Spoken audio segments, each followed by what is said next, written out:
ভালো হয়েছে। ভালো হয়েছে, ভালো হয়েছে, দারুণ সুস্বাদু। আমি তো খাচ্ছি, খুব সুন্দর হয়েছে, দারুণ হয়েছে। আমার ভীষণ ভালো লেগেছে। ম্যামের রিভিউ এবার যে কিরকম হয়েছে। আচ্ছা, তোমরা কোন ডিপার্টমেন্টে? ওকে, আমি এখন জিওগ্রাফি ডিপার্টমেন্টের হচ্ছে মানে একটা জিনিস খাচ্ছি, খেয়ে বলছি কেমন হয়েছে। চালের আটা রুটি and চিকেন কষা। বলো টেস্ট বলো। ভালো হয়েছে, ভালো হয়েছে, টেস্ট ইজ অ্যামেজিং। খুব ভালো রান্না করেছে ওরা, খুব ভালো। সবাই প্লিজ এসো, ট্রাই করো, খুব ভালো হয়েছে। হ্যাঁ বলেন বলেন। খুব নরম, খেতেও ভালো লাগছে।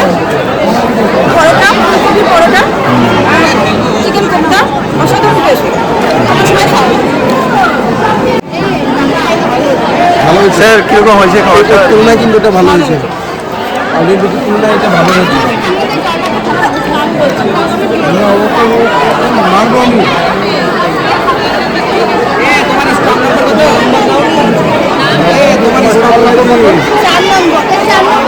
আমার ছবি নিচ্ছিস কেন? হ্যাঁ বলেন কিরকম হয়েছে? দারুণ হয়েছে। আমার ভিডিও করিস না রে। ম্যাম কিরকম খেতে কিরকম? মহিদুল ইসলাম মন্ডলকে ডাকো, খেতে পাবে না তো। ম্যাম ম্যাম পায়েস রিভিউ দেন, কিরকম হয়েছে খেতে? ভালো লাগছে।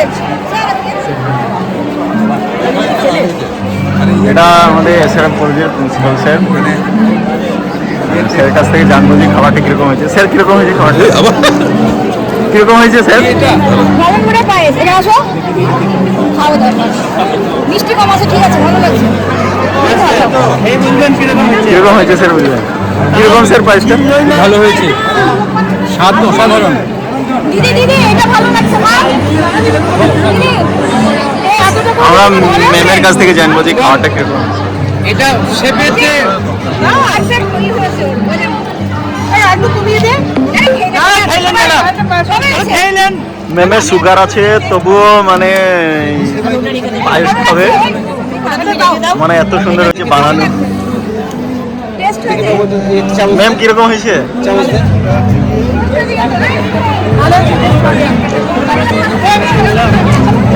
আর যে বানিয়েছে আমাদের শেফ থেকে দেখুন,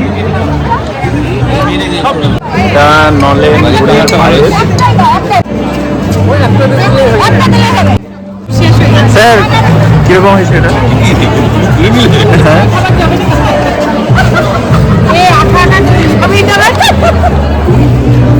হ্যাঁ ম্যাম কিরকম হয়েছে খাবারটা?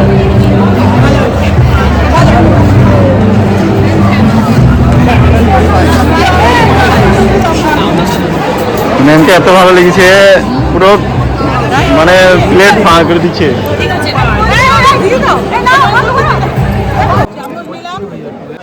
ম্যাম কিরকম? ম্যাম হুগলির যা টেস্ট।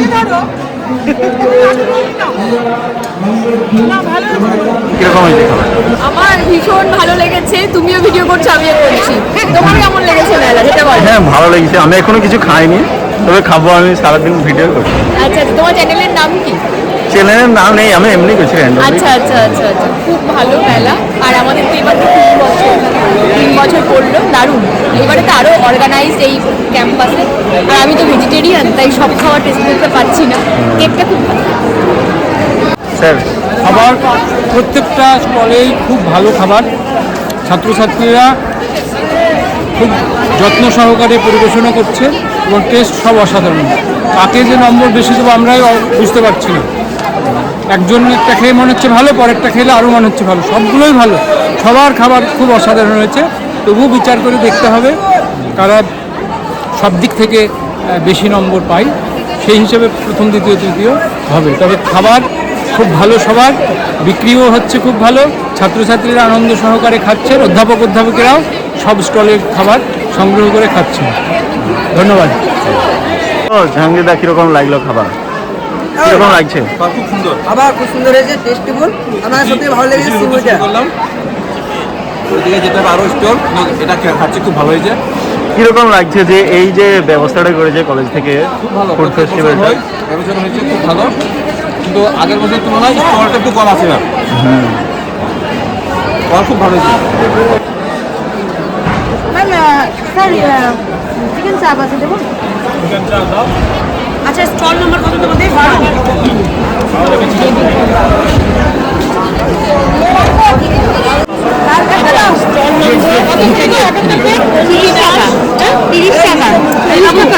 পৌলমী দাস আর মৌমি দাস। পৌলমী ঘোষ। পৌলমী 3 নম্বর তো তোমাদের? একটা 30 দিয়ে দিই, একটা 30 দিয়ে দাও। হয় না বলো। খুব ভালো, সুন্দর একদম। হ্যাঁ কত? হ্যাঁ হ্যাঁ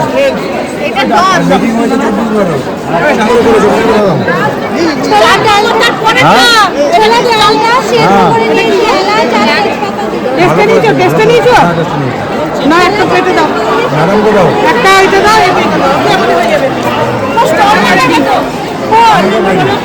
না না এটা কোন না, এটা কোন না, কোন হচ্ছে জান্নাতুল, যেটা ব্ল্যাক হচ্ছে সেটা।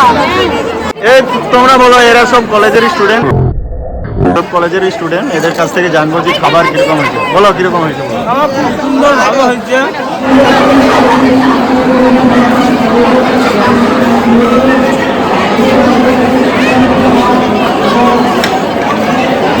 আমি আনিসুর রহমান, আমি এই বেলডাঙ্গা এসআরএফ কলেজেরই একজন স্টুডেন্ট। আমি আজ বেলডাঙ্গা এসআরএফ কলেজে আছি, আর আমার সামনে যিনি বসে আছেন উনি হচ্ছেন বেলডাঙ্গা এসআরএফ কলেজের প্রিন্সিপাল ডক্টর সুহাস রায়।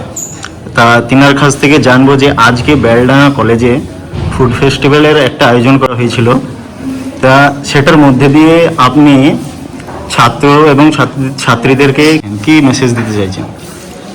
দেখুন, ছাত্রছাত্রীরা একজন ভবিষ্যৎ দেশের আর কি নাগরিক আর কি। তারা যেভাবে মানুষ হবে সেভাবেই দেশটা গড়ে উঠবে। তারা যদি ভালো হয় দেশটা ভালো হবে।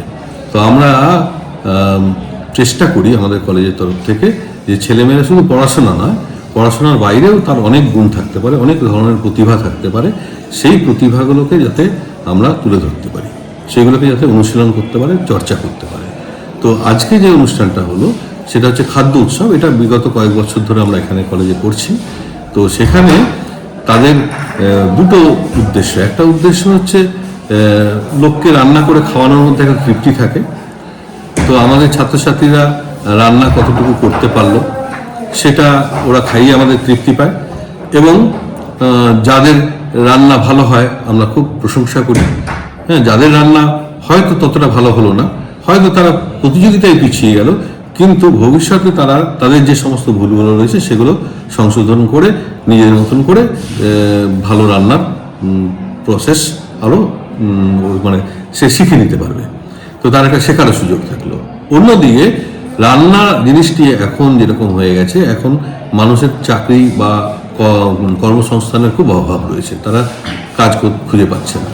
তো ঘরে বসে তারা এখন যেহেতু ডিজিটাল প্ল্যাটফর্ম রয়ে গেছে অনেক, তো ঘরে বসে তারা যদি কিছু রান্না করে তার যদি একটা পরিচিতি তৈরি হয়ে যায়, যদি বিশেষ করে সোশ্যাল মিডিয়ায় একটা পরিচিতি হয়ে যায়, তারা বাড়িতে বসেও কিন্তু অনেক টাকা রোজগার করতে পারে। তো তারা কীরকম বিজনেস মাইন্ডেড, মানে কতটা ব্যবসায়িক বুদ্ধি তাদের রয়েছে, সেটা আমরা খুঁজে বার করার চেষ্টা করেছি। তো এবার দেখলাম কীরকম যে আমাদের ছেলেমেয়েরা টাটা বিড়লাকেও হার মানিয়ে দিতে পারে। কারণ কি, যে ফার্স্ট হয়েছে সে 363% প্রফিট করেছে। 363% প্রফিট, মানুষ 10% প্রফিট করতে পারে না, সেখানে 363% প্রফিট করে আমাদের ছেলেমেয়েরা আমাদেরকে খাবার খাইয়েছে। আমরা মনে করেছি যে ওই যে দামটা চাইছে সেটা রিজনেবল, অথচ আমরা নিয়েছি, কিনেছি, ও তাতে লাভ করে গেছে। তাহলে কম পয়সায় যে ব্যবসা করা যায়, বা কম পয়সা, প্রত্যেকের তো পুঁজি প্রচুর থাকে না, অল্প পুঁজি নিয়েও যে সাকসেস পাওয়া যায়, খুব তাড়াতাড়ি উন্নতি করা যায়, সেটা কিন্তু আমাদের ছেলেমেয়েরা যে তারা করতে পারে সেটা প্রমাণ করে দেখিয়ে দিয়েছে। এবং প্রতি বছরই আমরা দেখতে পাচ্ছি যারা ফার্স্ট হচ্ছে তারা কম করে 300% প্রফিট করছে। তাহলে এই ছেলেমেয়েগুলো যদি ভবিষ্যতে তাদের হাতে কিছু টাকা তারা জোগাড় করতে পারে, যে কোনো উপায়ে, বাবার কাছ থেকে পেতে পারে, অন্য টিউশন পড়িয়ে পেতে পারে, সে কিন্তু নিজের জীবিকা নিজে খুঁজে নিতে পারবে, যে অন্তত নিজের পায়ে নিজে দাঁড়াতে পারবে। তাহলে এই যে প্রতিভাটা রয়েছে, এই প্রতিভাটা যদি আমরা সুযোগ না দিই তাহলে ও জানতেও পারবে না যে ওর ভেতরে একটা প্রতিভা রয়েছে। এই প্রতিভাটা যে ও খুঁজে পেল এবং এটাকে ও জীবিকা হিসেবে গ্রহণ করতে পারে, আমি বলছি না এত পড়াশোনা করছে সে কেন এই সমস্ত কাজ করবে, কিন্তু মানুষের জীবনের কথা তো বলা যায় না, কারোর জীবন চিরদিন কারোর সমান যায় না, কোনো সময় এটা ভাগ্যের বিপর্যয়ে কোনো একটা অসুবিধা হয়ে গেল, সেই সময় সে যেন ঘুরে দাঁড়াতে পারে, যেন জীবনে পিছিয়ে না যায়, হ্যাঁ, যেন সে এগিয়ে যেতে পারে, সেই বার্তাটা আমরা দিতে চাইছি। Thank you.